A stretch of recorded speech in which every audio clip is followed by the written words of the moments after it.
Mi nombre es Magnolia de la Garza y yo fui la curadora asociada de la exposición Olinka, que es un proyecto curado por Adam Shimshik, que fue un curador invitado por el Museo Tamayo. Bueno, la historia de Olinka es muy larga. De hecho, él se le invitó con la dirección anterior a hacer una de estas exposiciones de la serie de microhistorias y macromundos que trataban el tema de la historia en el arte y cómo se reflejaba el tema de la historia en el arte contemporáneo desde distintas perspectivas. Podía ser temática de artistas que trabajan con la historia o de cuestionar la historia en sí misma, y eso es lo que decidió hacer Adam Shimshik en su invitación.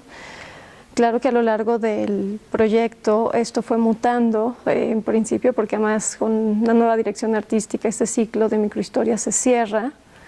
pero queríamos guardar la exposición porque nos parecía muy importante lo que se estaba haciendo. Entonces esto nace como una idea de presentar la historia no como algo que está fijo, escrito en la piedra, sino como algo que se escribe y se reescribe continuamente, y que los objetos que conforman parte de la historia también están en ese movimiento continuo. Entonces esta exposición surge de ahí,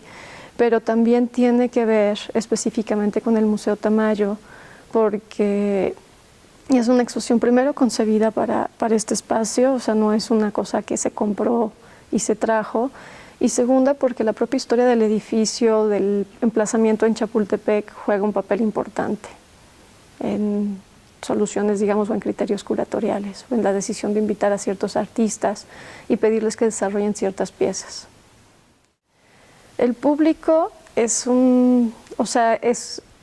poco raro para esto, porque se vuelve un ente abstracto, ya que Adam no es mexicano, o sea, es un curador polaco que vive en Suiza, y no es que no tenga un interés en el público. A él le interesaba cómo acercarse a un público mexicano que pudieran entender sus historias, pero que también no se sintiera raro, porque parte de la historia de Olinka, de esta exposición, retoma dos figuras de la historia del arte mexicano, que son el doctor Atl y Nahui Olin. Y entonces no quería hacer como una lectura ni banal de estos personajes, ni que el público fuera a encontrar como que ya lo había visto antes. Entonces, cuando se piensa en el público, es darle materiales para que pueda entender las obras o la perspectiva que tiene este curador de nuestra propia historia del arte, y de tratarlo de leer desde su forma. Entonces, no solo hay obras, es una exposición que cuenta con textos literarios, más que cédulas explicativas, porque no se trata de explicar la exposición,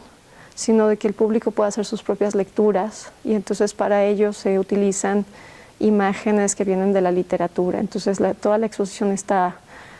invadida, por decirlo de alguna forma, de fragmentos de textos que estarán finalmente en el catálogo, que son prácticamente todos textos literarios, alguno que otro teórico, pero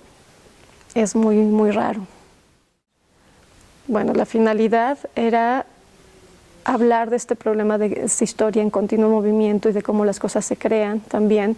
que siempre hay como este lado de cambio que puede a veces verse violento, pero siempre aporta otra cosa. Entonces creo que era de eso, y hay una cosa también importante que era la de trabajar de una forma distinta a lo que se hace normalmente en los museos, donde seleccionamos o traemos obras y no artistas, en el sentido de que este curador, lo que hizo Adam, no es seleccionar cierto número de obras, sino de artistas que pudieran producir obras para este museo, para esta exposición en específico. Entonces también demostrando este cambio y de cómo se van adecuando también las cosas conforme va pasando el tiempo.